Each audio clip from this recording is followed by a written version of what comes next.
Saw is pretty gross. I mean, it's probably best to not watch after eating. Released in 2004, the premise is a simple yet effective one. Two guys wake up to find themselves chained up in a strange bathroom, where it turns out that they are there at the whim of a serial killer known as Jigsaw, where his victims must survive deadly games and traps, which usually have gruesome consequences. And thus a modern horror movie franchise and mythology was born, in which fans all around the world have delighted in seeing the brutal exploits of Jigsaw.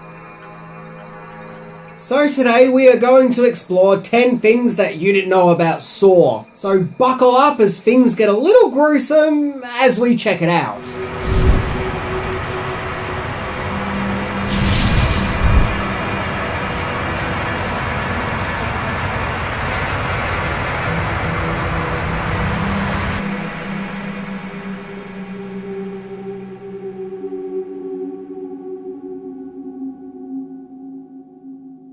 Number 10. Saw was meant to be a straight-to-video release. The terrifying world of Saw was unleashed into movie theaters on Halloween 2004, and boy was this a movie that went a long way, as it made $18 million on its first week alone, making Saw hugely profitable, considering its budget was just $1 million.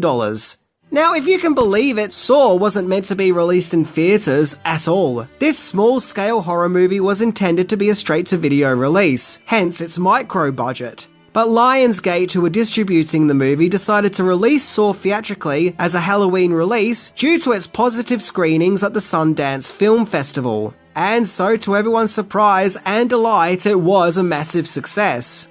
Although the movie got mixed responses from critics who didn't know how to respond to this brutal horror movie, it was fully embraced by audiences who saw it as an instant grisly classic and the dawn of a new type of horror movie. Where all up, Saw would go on to make nearly $104 million in the box office, which is insane, once again giving its $1 million budget. And this success instantly guaranteed a sequel.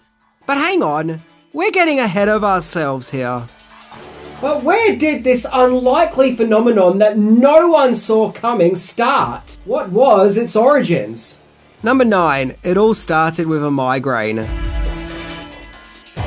Saw was the creation of Australian filmmakers James Wan and Leigh Whannell. After finishing film school, the two former students wanted to collaborate on a movie together, with Wan directing and Whannell writing.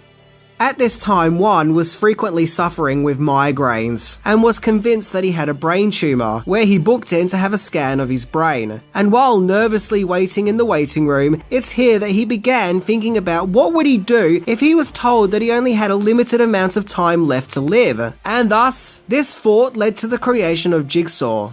Now thankfully Wan didn't die and was given the all clear, but instead a modern movie boogeyman was born. Number 8. The title came from a diary entry.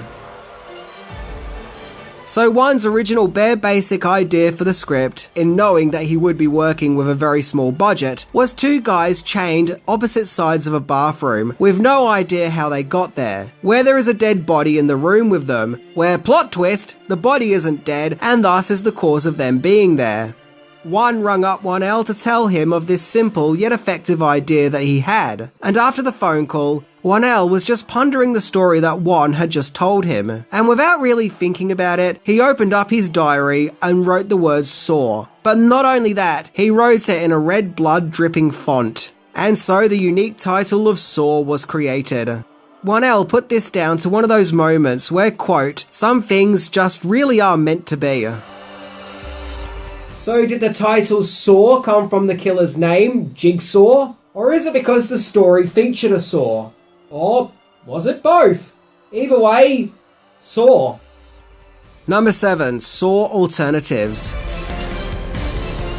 James Wan and Leigh Whannell were inspired to making a low-budget independent horror movie as they felt it could be done after watching the Blair Witch Project. But before Wan and Whannell went forward with their Saw idea, there were other potential ideas that they toyed with making a movie about. One of those movie ideas was quite surreal, as it was about astral projection, in which a man can travel out of his body via sheer consciousness. Another idea would have focused on two characters stuck in an elevator, and the other idea was about a man who keeps waking up every morning to find mysterious scratches all over his body. So he sets up a camera to try and discover what is happening to him while he sleeps. And yes, as the website Uproxx puts it, this is kind of like an early precursor to Paranormal Activity.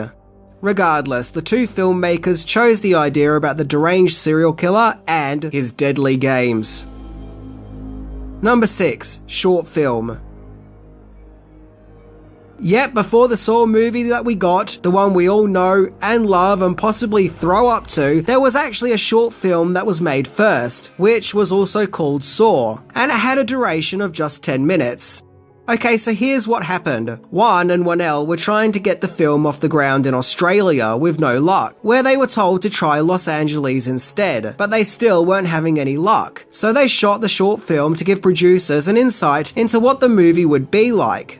Filmed in Australia, aesthetically the short film has the same look and feel of the movie, and it must have worked as some independent producers were interested, and the company Twisted Pictures was created, which is a subdivision of Evolution Entertainment, and so now Saw was officially in production.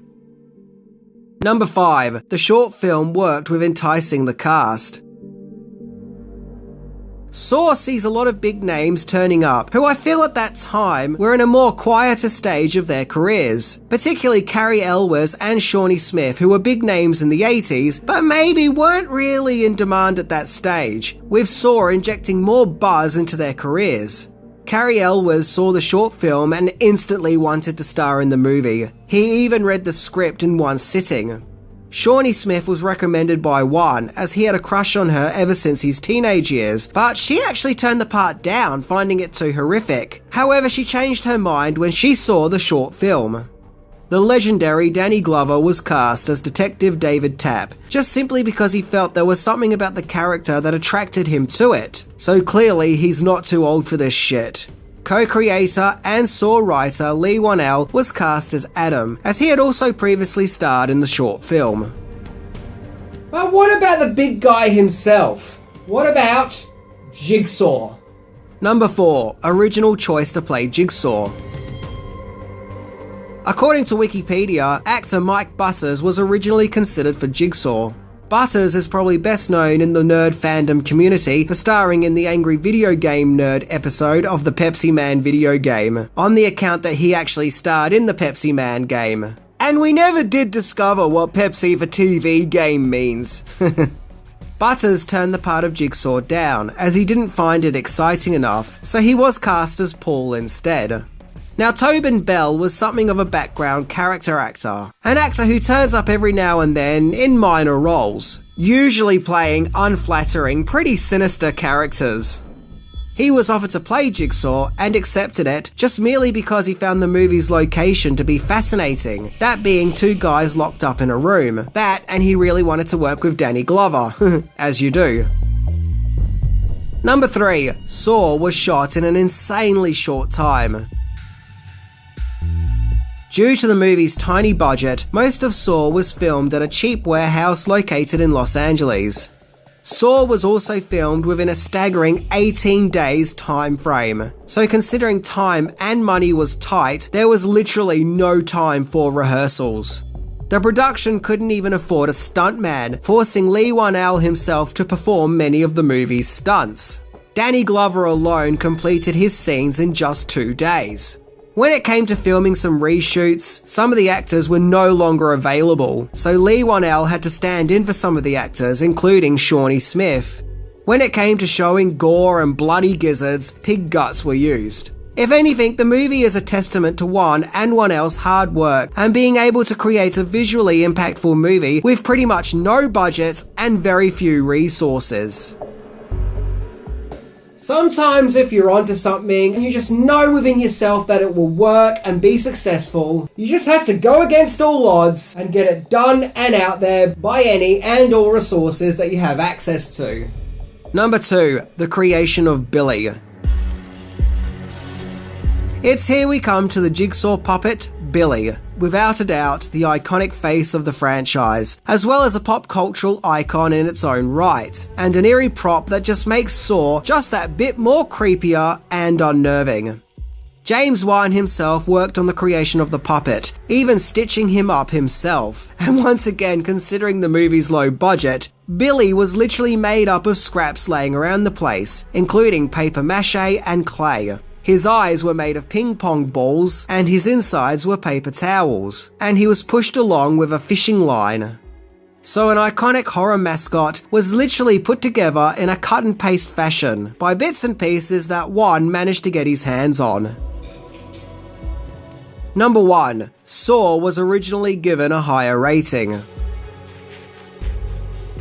When being assessed by the MPAA, Saw was originally given an NC-17 rating, which is a rating that no studio wants as it's the most restrictive. So naturally, in order to get Saw back down to the desired R rating, certain scenes of extreme violence had to be trimmed down or cut out. Interestingly, going back to uproxx.com, the violence aside, another issue the MPAA had, oddly, was the movie's use of fluorescent lights and its uneven sound quality, which is, well, let's just say an interesting reason to give a movie a higher rating classification. There was still a little bit of controversy after the movie's release, which resulted in Cary Elwes filing a lawsuit, claiming that he was promised a 1% profit of the producer's profits, which he did not receive. But the case was settled outside court, and it obviously didn't sour Elwes' relationship with the franchise too much, as he would return for Saw 3D. Regardless, Saw is now considered a modern horror classic, and introduced the birth of a new kind of horror movie, the torture genre. And the Saw movies have been riding high from strength to strength ever since that first movie, when two young Australian filmmakers had a vision, and worked hard and went above and beyond to bring this vision to life, much to the delight of horror movie fans. So, I saw Saw, and I said, yuck, that's pretty gross and intense. Then I saw some of the sequels, and I thought they were even grosser and even more intense. So they are definitely the kind of movies that people like me probably need a sick bag to watch in order to get through them. Anyway, I'm Minty, and I guess that technically Saw is actually an Australian creation. Who'd have thought it? See ya!